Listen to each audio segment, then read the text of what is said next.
which of these cozy games are going to be worth your time. February was another quiet month for us cozy gamers. I only played about 6 cozy games, some new and some that have been out for a while, plus a ton of Steam Next Fest demos.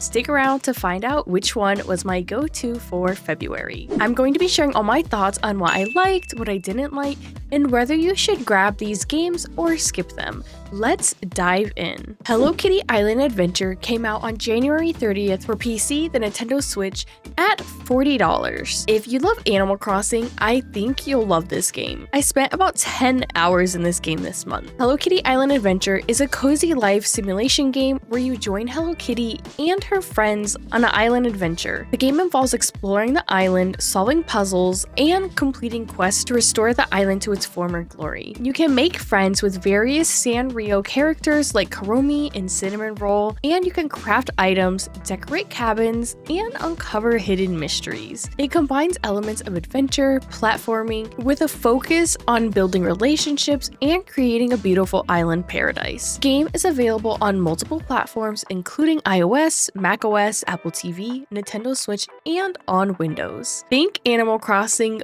but Hello Kitty edition, and without all that tedious town decorating and terraforming. The island is divided up into different areas, and each area has its own unique vibe. You can gather materials here, fish, and meet new characters in each spot. Plus, thank goodness this game added a fast travel system.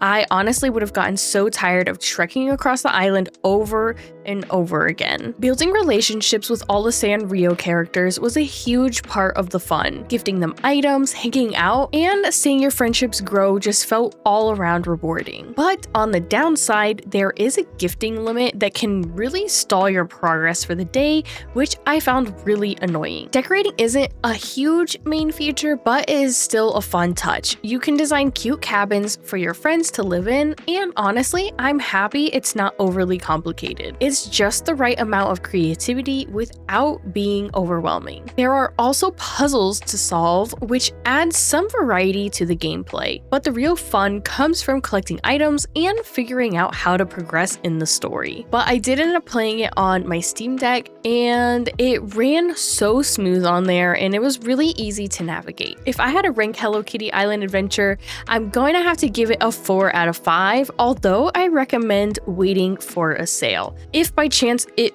ever goes on sale. The gameplay is really fun, but the daily gift limit can really slow things down, and I'm not sure it really has that long-term pool to justify that full price. Now, this next game, anyone who loves a cute, cozy, and relaxing adventure, you are going to feel right at home with TOEM. With only 1 hour in this game, I absolutely loved it. You play as a young photographer on a journey to witness a magical phenomenon known as TOEM. It involves exploring Scandinavian-inspired landscapes, interacting with various characters, and solving puzzles using your camera.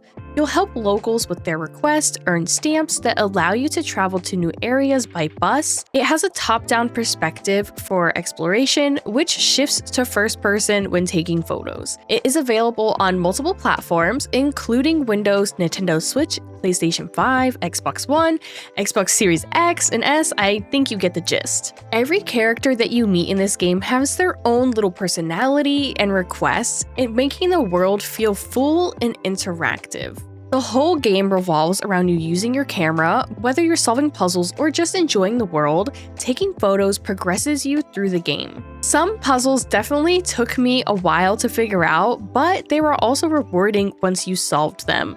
It had a nice balance between relaxation and a little bit of a brain teaser. Now, I never got the chance to try this on my Steam Deck, so I definitely encourage you, if you have a Steam Deck, to try it on there. Now, if I had to give TOEM a nice little ranking, I definitely am gonna have to give TOEM a solid 5 out of 5 for me. TOEM just offered a wholesome and relaxing adventure as you capture the world around you.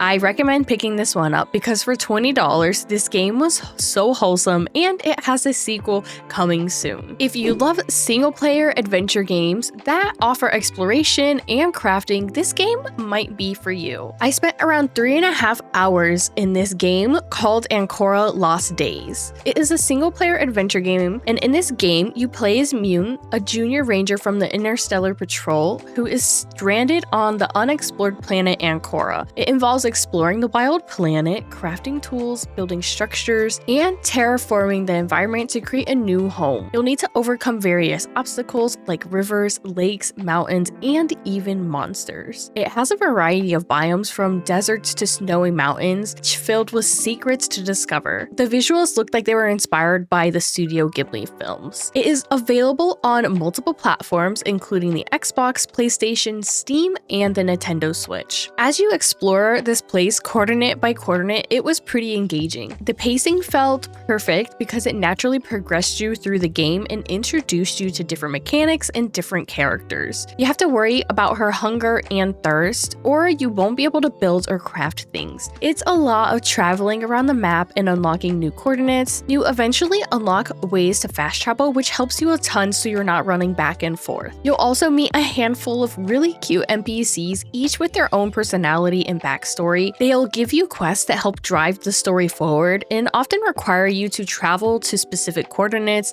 to gather materials, craft items, or to solve their problems. As you're exploring, you'll gather resources to craft tools, structures, and other survival essentials. The more you play, the more crafting recipes you unlock, allowing you to build up your settlement and make surviving on Ankora easier for you. There is a bit of combat in this game, but honestly, it just feels a little bit lackluster. You can take on enemies, but the attacks don't really feel impactful at all. It's mostly you just poking things with a spear. This does play really well on the Steam Deck. Now, if I had to give Ankora Lost Days a ranking, I would probably give it a 3 out of 5. It offers a fun adventure game with some cute graphics and a fun story, and I definitely would recommend waiting to get this one on a sale because as cute as the idea of this game is, it feels pretty clunky. Now, if you love shopkeeping games with a roguelike dungeon crawling, this game you might love. Now, Moonlighter is an action RPG with roguelike elements. You play as Will, a shopkeeper who dreams of becoming a hero. By day, you manage your shop, selling items you collect, setting prices, and upgrading the town. And by night, you venture in the procedurally generated dungeon to battle monsters and gather loot. The game combines shop management and dungeon crawling, requiring you to balance your time between running your shop and exploring the dungeons to find valuable items to sell. The ultimate goal is to unlock the secrets of the mysterious dungeons and become a true hero. Moonlighter is available on multiple platforms, including Windows, macOS, Linux, PlayStation 4, Xbox One, Nintendo Switch, iOS, and on Android. By day, you get to run your own shop and setting prices and selling all the loot that you brought back from your dungeons. You'll need to keep an eye though on your customers' reactions to find that perfect sweet spot for your prices. There is also a book that helps guide you with setting the prices, and it records whether they liked an item or not. I thought this was incredibly helpful, especially when you're trying to find that sweet spot for the prices. Like if you set the price too high, they literally will just walk away. But if they're too low, you're just missing out on so much money and so much potential. Now, at night, you get to swap your shop apron for a sword and dive into these procedurally generated dungeons, fighting off monsters and gathering rare loot. The further you go, the better the rewards, but the tougher the enemies. If you die, you lose most of your loot, and so there is this risk-reward factor that just keeps things engaging. Now, the money that you make from your shop, you can use to upgrade your gear, craft new weapons, and even invest into the town to unlock new vendors that help you on your adventure. If I had to give Moonlighting a ranking, I'd probably give it a 3 out of 5. Hear me out. Moonlighter offers a really unique blend of shop management and dungeon crawling, making it a great pick for people who love balancing strategy with action. I recommend picking this one up. It's $20 on Steam, but I really feel like it's worth every penny. Even though I absolutely suck at the combat and I still need some more time in this game, it was still really cool working my butt off to upgrade my shop and make money to further progress into the dungeons. Now, if you love cozy puzzle games that are slow-paced, rewarding gameplay with a bit of humor, you might want to check out this game called While Waiting. I played about 3.5 hours exploring Adam's life and just trying to gather all the stickers in each of these levels. Now, While Waiting is a unique puzzle game. This game explores the art of patience in waiting through various life scenarios. You follow the character Adam through different stages of life, from birth to death, and the gameplay revolves around waiting for things to happen with no shortcuts or actions to speed up the process. The game combines humor with profound life insights, encouraging players to embrace the patience and acceptance. The game features numerous waiting scenarios, each with hidden elements and surprises that transform mundane moments into more engaging experiences. It's available on platforms like Steam and the Nintendo Switch. Now, this game was so unique, and I really enjoy trying to get all the stickers to each level. It walks you through the life of this guy, all while testing your patience. The game really makes you wait, which sounds boring, but it is not. It's actually really fun, and there are these hidden tasks that you can do while you're waiting that lead to stickers. Totally an unexpected twist. I think it's gonna... I'm not quite sure, actually. What? Did I just get rickrolled by this game right now?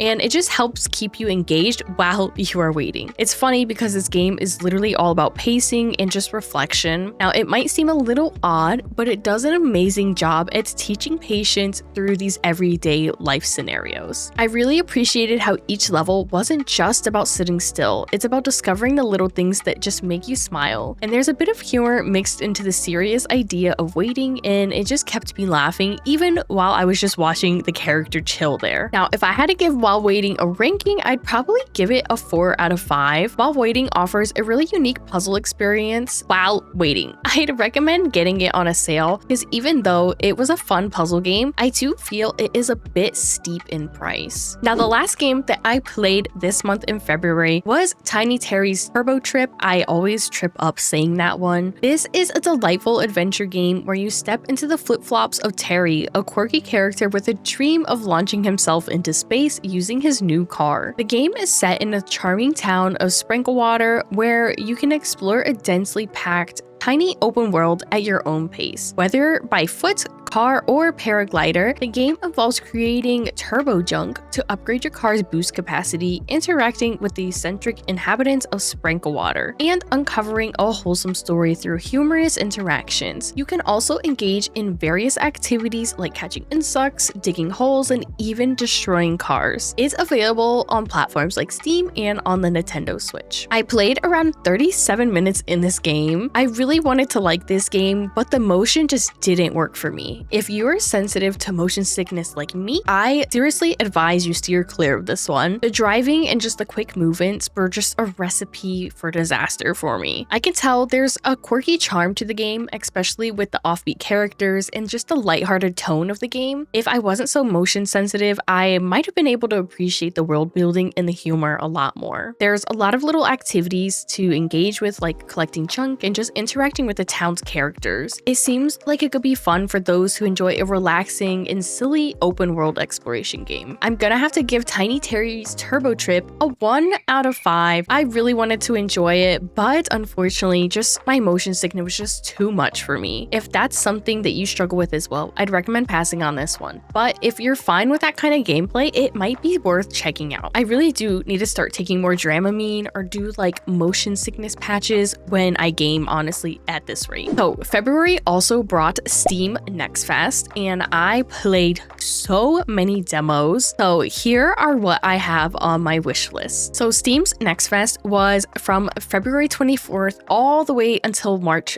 3rd. The first game on my list is Wanderstop, which is a cozy narrative-centric game. The game follows Atla, a former undefeated fighter who, after experiencing painful losses in combat, decides to help run a tea shop with its owner Boro. The aim is to heal herself through the art of making tea. The gameplay involves growing and harvesting ingredients for tea, brewing unique blends, and interacting with various travelers who visit the shop. Each character has their own story, and you help them by making the perfect tea for their needs. The game also features a system of tea brewing and farming, where you plant seeds in a hex grid to create more seeds and fruit to use in the tea. Wanderstop is set to release here on March 11th of 2025 for the PlayStation and on Steam. I loved how you can grow and harvest ingredients that you use later on to brew really unique tea blends, and you get to serve those tea blends to your customers. They have a really unique mechanic for growing your own ingredients where you have to plant them in those special hexagon patterns and just play around with different seeds and fruit varieties to get different plants. I really liked how interactive the tea making process was, but physically it lets you pump the tea in everything. When you interact with various characters, each on their own story and needs, the characters in this game were just top tier. Everyone just needs a little Boro in their life. I can't wait to see more characters when this game releases. Plus, I want to see what happens to Atla in her story. This game is so beautiful visually, and I think that the story is what is going to pull people in. I just really enjoyed the demo for this one. Might I say it was my favorite. Now, Delverium is an open world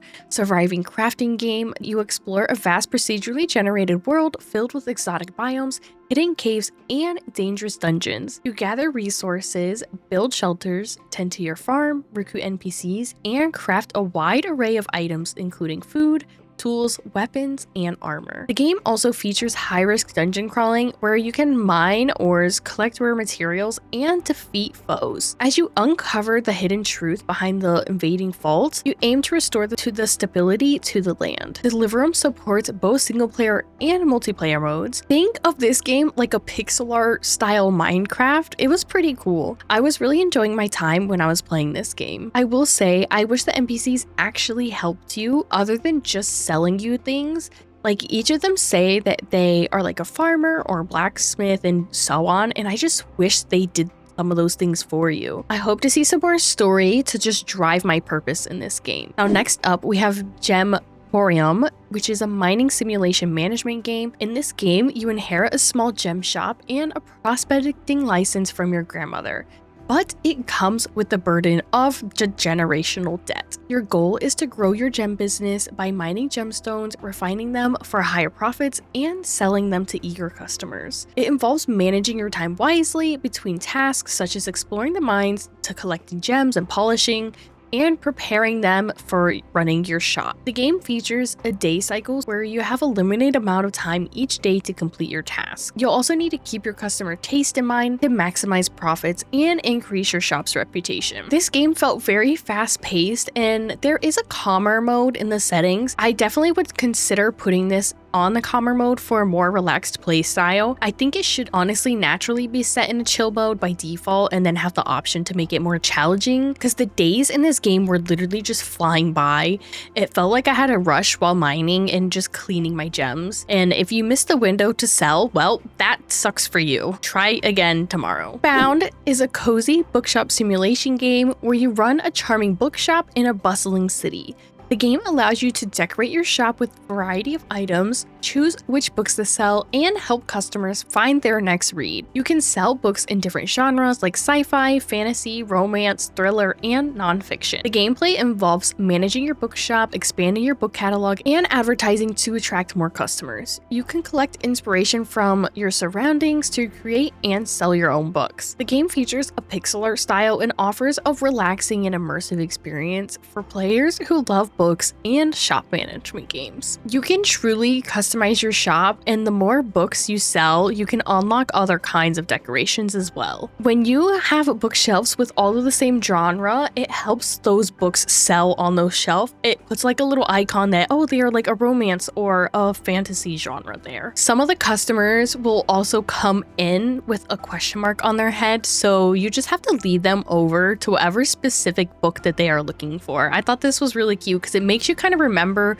what books you've purchased and where you placed. Now, as you unlock more books, you can pay extra money to unlock even more books. It was a nice thing as you progress through the game to just unlock more things to sell. After all, it is a management game. There was this advertising element where you can promote your shop to attract more customers, where some you go talk to people and they tell you if they're interested in books or not. Then there was also a mini game one where you have to press multiple keys to keep talking about books, which can be weird trying to press them all at once. It just felt very awkward in my hands. This game was really simple and cute for you book lovers. You pretty much run your own bookshop, and that is adorable. Now, controls feel weird at times with the mini games and how you have to press certain buttons, and sometimes when I would be talking about my book guide person, it just kept opening up my buy books menu. So I definitely think this game needs a little bit more work to make the game flow more smoothly, but I will say I am excited to see how this game develops more. ILA A Frost Glide is another platformer adventure game where you play as Ilia, a spirited young witch in training. Set on a magical island, you embark on a journey to find your lost kitty Coco.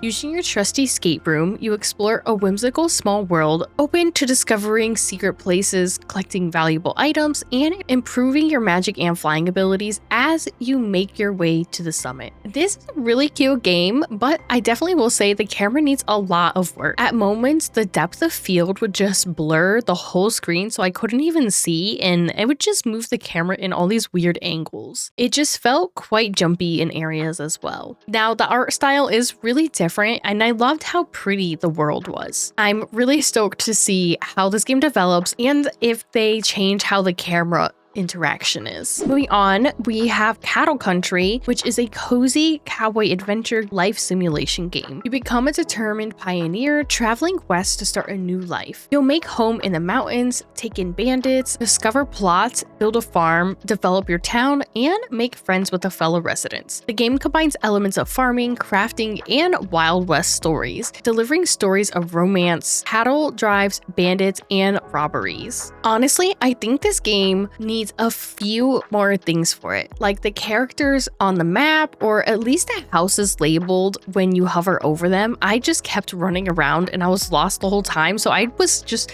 not really having a great time in this game. I love me a pixel art game, and the animals were definitely a highlight for me because they were just so cute and chonky. But honestly, it kind of felt like just another farming game, and unless it has a really engaging storyline, I'm not sure that this one is going to be for me. But don't let that deter you from wanting to try the game if you enjoy this style of game. I am just not a huge farming sim person. Next up, we have Kabuto Park, which this game comes from the same people who made Nami Lane. This is an upcoming casual game where you capture and you train bugs to compete in the Summer Beetle Battles Championship. The game features a variety of cute bugs like beetles, butterflies, bees, and dragonflies. You can upgrade your equipment to catch rarer and stronger bugs, and then use these bugs in battle against other players' teams. The gameplay includes a bug collection minigame, a light upgrade system, and a simple deck building mechanic for the bug battles. The game is designed to be relaxing, family-friendly, with a focus on capturing the charm of summer and the wonder of bug collecting. This game was so cute, and it kind of reminded me of the game Super Auto Pets. I just loved how simple the minigame was to catch the bug, but then it gets a little bit more challenging when it came to fighting with your bugs. I am eager to see this game. I absolutely loved Minami Lane, and you could definitely tell that it came from the same developers because they just have a very distinct style, and I love that. It definitely makes them stand out. I just can't wait to see more of this game. Now we have Camper Van Make It Home, which is a cozy game where you decorate and organize the camper of your dreams. You'll embark on a journey of self-discovery as you build your own home on wheels using a combination of creative block organization puzzles and relaxing interior design. You'll travel to various destinations, adapting your van to different environments, and enjoy a meditative and creative experience. This game was adorable, and it was a lot like unpacking, but in a van. I loved that you got to decorate your van to your liking in the beginning, and then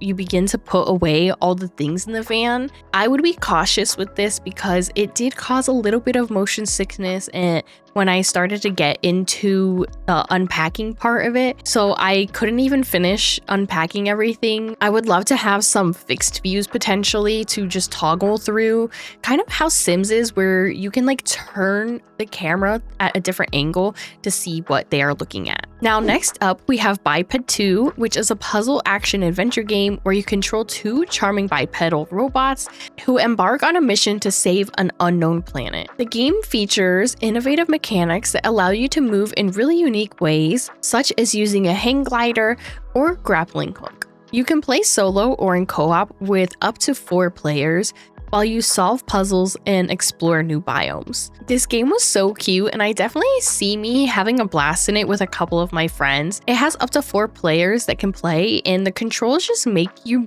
use your brain at least a little bit. For sure, when you're using mouse and keyboard, I definitely think that it would take me a little bit of time to get used to the controls for this game. On mouse and keyboard, you have to make them walk. You just have to kind of click back and forth on your 2 like mouse buttons. It feels a little weird. I'm very curious about the first one and if they had the same mechanics. Moving on, we have Is This Seat Taken? Is a cozy puzzle game where you play matchmaker for a group of shapes, seating them in various locations like a taxi, theaters, and buses. Each shape has specific preferences and pet peeves, making it a delightful challenge to find the perfect spot for everybody. This game was really unique, and I love me a good cute puzzle game, and this demo gives me so much hope for this game. Some of the levels are a lot easier than others, but it was so satisfying once you get everybody placed where they are requesting. Moving on, we have Color a Cube, which is an immersive coloring experience. In this game, you explore and bring voxel worlds to life, one cube at a time. The game offers a relaxing creative escape where each brushstroke reveals vibrant voxel-based environments and characters. It's designed to help you unwind and tap into your creative flow. This game was really interesting and it was pretty relaxing. Initially, I was like, oh my gosh, is this game going to give me carpal tunnel? Because I kept having to move my mouse around to rotate the object, but then I realized that you can just control it with your keys as well on the mouse. That made me feel so dumb. This is definitely a game where you just can chill and shut off your brain while coloring these 3D cubed art. It was pretty cool, and I also would love to see some controls guides on the side since there is so much space here on the left side of the screen. Overall, this game is perfect for those who just want to relax and color. Now we have Doloc Town, which is a cozy pixel art farming simulation game set in a post-apocalyptic world. You'll build your dream farm from scratch, gather resources, and explore mysterious wasteland filled with secrets. The game combines farming mechanics with exploration and combat, allowing you to uncover the hidden stories of this forgotten land. I honestly don't think I've really seen a farming sim in a platformer like this before. The only other game that comes to mind is like Spiritfarer and Magical Delicacy, so it was really nice to see this kind of style again, but done in a really unique way. The intro could really use a nice animated cute scene or even just some still images, and I could definitely do without the wiggling text. It just was not the easiest on my eyes. I don't know if it was just me, but the characters almost like blended into the background. Overall, I'm really excited to see how this game develops over time. Now we have Tiny Garden, which is a relaxing simulation game where you cultivate a pocket-sized garden inside a magical toy passed down through generations. You grow a variety variety of plants, trade them for unique furniture, and customize your garden. The game combines farming, puzzle solving, and strategy with no scores or time limits. I really liked how you had to be strategic where you place certain plants, kind of like a puzzle mechanic almost. If you place them in the wrong spot, you can accidentally kill your other plants, which is so tragic. And it was just really cool how you had to grow certain crops to be able to unlock different decorations and other seeds. But this also kind of stopped me from wanting to further progress. So I ran out of seeds and I couldn't